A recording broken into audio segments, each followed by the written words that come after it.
حضرت عمر چنان غضب داشتند، چنان مردی بودند که حتی که تمام زنهای مسلمان از عمر میترسید، تمام مردهای مسلمان از عرب میترسید، از عمر میترسید. وقتی میگوید در زمانهای همین حضرت عمر، وقتی که یک مرد از زنی خود بسیار نالان بود، یعنی کدام زنی بود است که مرد بسیار دقت میداده است، غم میداده است، این مرد ناچار نزد حضرت عمر آمدند، خواستند که شکایت زنی خود پیش عمر کنند تا که حضرت عمر یگان چاره بینند. وقتی میگوید این مرد به خانه حضرت عمر در آمدند، نگاه کردند که حضرت عمر بالای یک بالین، بالای یک کرپچه نشسته است و زن او با آواز بلند، با صدای بلند به عمر داد زده ایستاده است. و حضرت عمر سکوت، خاموشی را پیشه خود کرده است. وقتی این جوان میگوید حال حضرت عمر را دیدن، در حال پس گشتند، گفتند مادامی که حال خلیفه که چنان باشد، پس نزد او شکایت من چی در کار؟ وقتی میگوید پس گشتند، حضرت عمر میگوید این جوان دیدن و فریاد زدن، گفتن نزد من بیا، حاجت داری؟ گفتن آن حاجتی که من داشتم، آن حالتی که بالای من بود، بالای شما هم همون حالت بوده است. از این خاطر یعنی من از شما دیگر هیچ حاجتی ندارم. و خواستن که از نزد حضرت عمر بیرون شوند. حضرت عمر چی گفتند؟ گفتند همین زنی میبینی که بالای من بلند آوازی دارد، همین زنی که بر سخن من گپگردانی دارد، این طباخة لطعامی، خبازة لخبزی، غسالة لثیابی، مرضعة لولدی و یسکن قلبی بسببها من الحرام. گفتن همین زن، گفتن خوراکپز من است، طباخة لطعامی، وقتی من بیرون میشوم پس میگردم میایم که خوراک تیار است. غسالة لثیابی، لباسهای چرکین من انا همین زن میشود، تازه میکند. مرضعة لولدی، کودکهای مرا نگاه و بین میکند، کودکهای مرا شیر میدهد. و با سبب این زن قلب من از حرام تسکین مییابد. این زن سبب شده است و من دیگر بر حرام راه نمیدهم، با راه حرام نمیروم. از این خاطر با یک زبانی که این دارد، با این من صبر میکنم.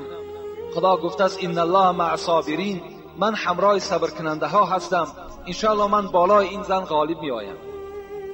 یعنی بین توصیه حضرت عمر این بود. یعنی حضرت عمر می توانستند که در حالتی که خلافت در دستش بود، پادشاه بودند، می توانستند که با سبب یک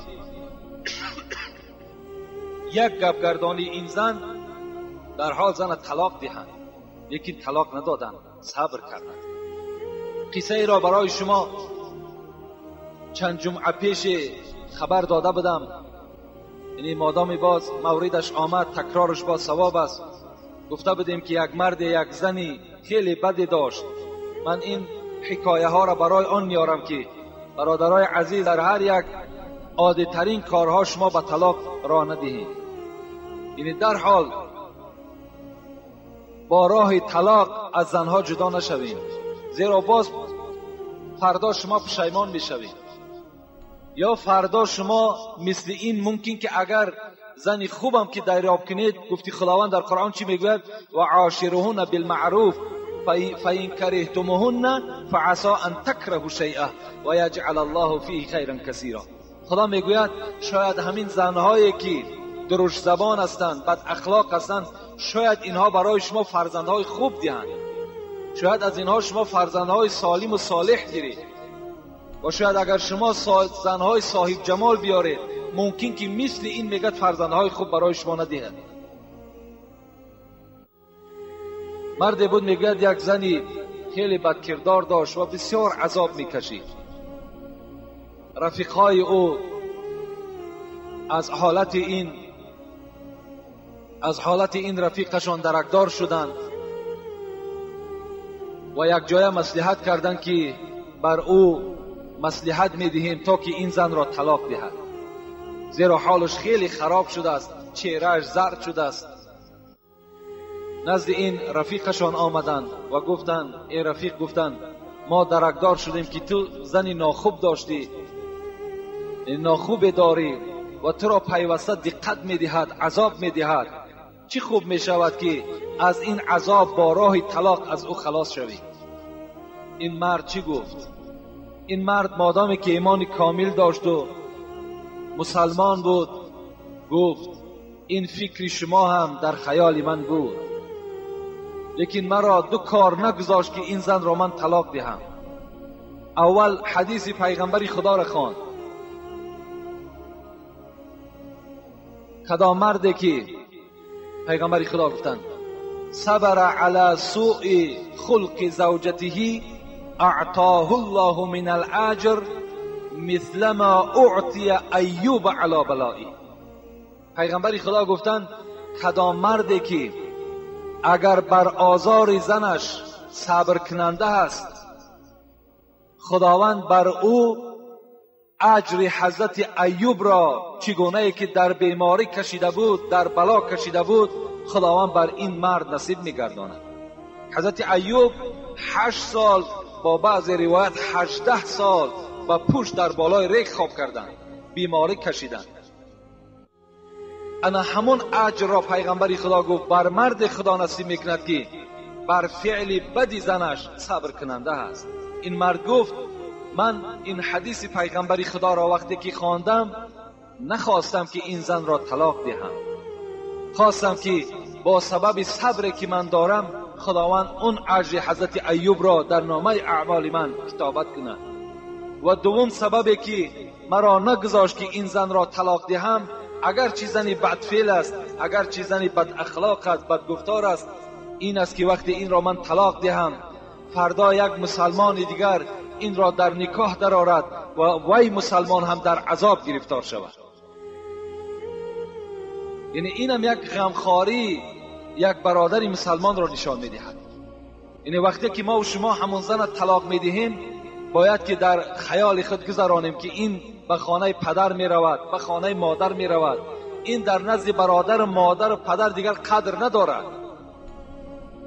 امروز از حیاتی که در خاندان ما و شماست خودتان خلاصه کنید.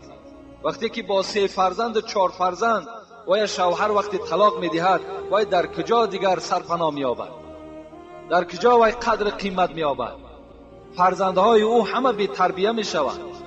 دیگر این مادر مجبور می شود که راه زنا را پیش گیرد و برای فرزندها یگان قوت، یگان نان، یگان آب پیدا کند. یعنی چی یک مصیبت در خاندان اون زن پیدا می شود. امروز یک خیلی همین عقیده نادرستی در خاندانهای مردها یا در عقیده مردها پیدا شده است که اگر مرد زن را طلاق دهد یعنی بچه‌دار هیچ وقت هم دقت ندارد، با زن دیگر می‌یابد، زن دیگر می‌گیرد.